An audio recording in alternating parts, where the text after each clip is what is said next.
Good morning. We're joined here today with Alasdair Patrick. Alasdair, welcome. Thank you. Would you mind talking a bit about your background? I know you're a gastroenterologist, but... Yeah, sure. So I'm a gastroenterologist. I'm the head of department at Middlemore Hospital and the clinical lead for the bowel cancer screening rollout in Counties Manukau District Health Board. I'm also the director of the McMurray Centre, which is a private centre in Rotorua in Auckland. Right, I see. Okay. Now, bowel cancer, it's a major problem in New Zealand. We have one of the highest rates internationally. Yeah. Can you tell me how bad is it?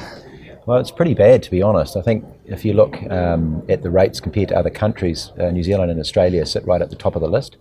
Last year, 3,300 people were diagnosed with bowel cancer in New Zealand, and there's issues in different parts of the country with higher rates than other parts of the country, and outcomes are worse in certain ethnic groups such as the Maori. So there are certainly big problems in New Zealand with bowel cancer.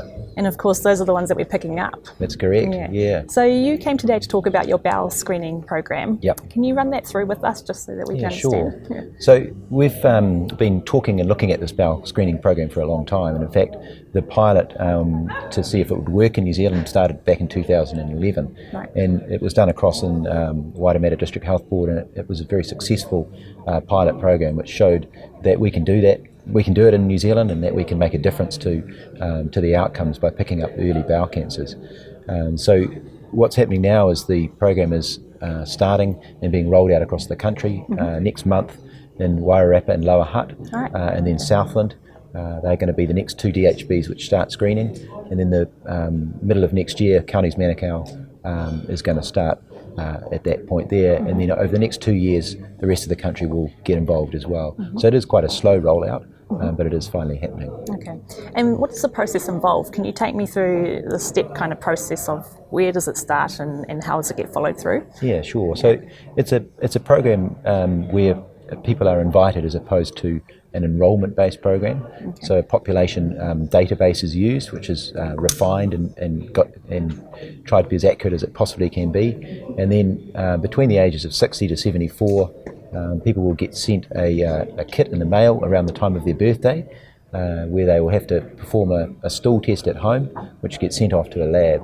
And if the result is positive, then those people will be contacted for a colonoscopy. Okay. If the result's negative, they'll go back into a 2-yearly cycle to have the test again in a couple of years. So that's basically the program in a nutshell. Okay. So where's the role of the GP in this? Yeah, I think the GP is vital for the whole program, and for this to work, the GPs have to be intimately involved, perhaps more so than other screening programs. The GP will be, probably number one role will be promoting and encouraging patients to participate. Right. It's important that GPs are involved with refining the database and making sure the appropriate patients are sent the screening packs, and also that patients who aren't appropriate are taken out of the screening program, and there's criteria that are given around that. Yeah.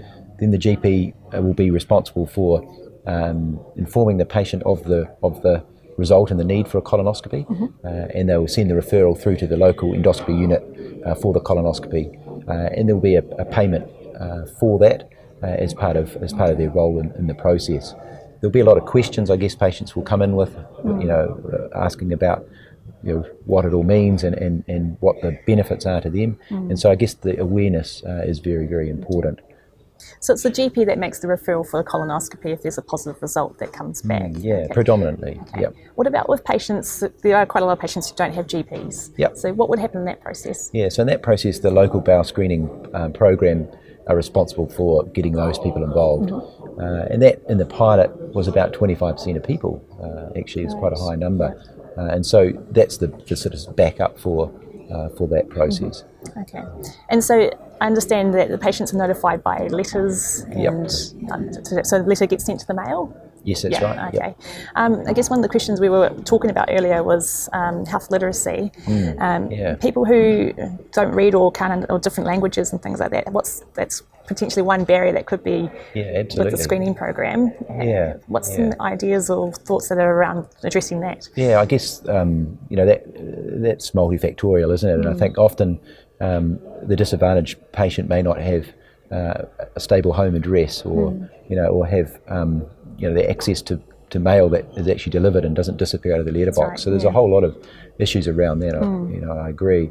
We're working very hard at counties with the Maori and Pacific teams to try and ensure that it is equitable across those groups. The community leaders will be very important, and we're getting well-known New Zealanders who have an interest or a passion for this involved to try and actually get along and get into those communities and encourage it. And I think it's not going to be a one-size-fits-all across the country, because I think there's different needs in different ethnic groups, and it may be that you're talking to the daughters more than the parents in certain communities, or to try and get their parents involved, etc. So I think that we have to take a very open-minded approach, and that's one of the reasons that it's the way that the system is structured with the overall organisation, and then the DHBs being intimately involved with the local GPs. And so the GPs are going to know the best ways possibly to get into those communities and to communicate with those patients. So I think we have to look at it as a varied approach for whatever needs are out there. And I can imagine with the screening program, the demand on services are going to be quite high, especially during the colonoscopies. Yeah, that's right. What's the role with the general surgeons? Are they going to be utilised this, or have you got nurse endoscopists, or what have you got going for them? So that's a good question. I mean, there are a lot more surgeons who do endoscopy in New Zealand than gastroenterologists, and I think we know that we need as many people doing it as possible to meet the predicted numbers. But I think one of the key issues is ensuring that the quality of colonoscopy is consistent across the country.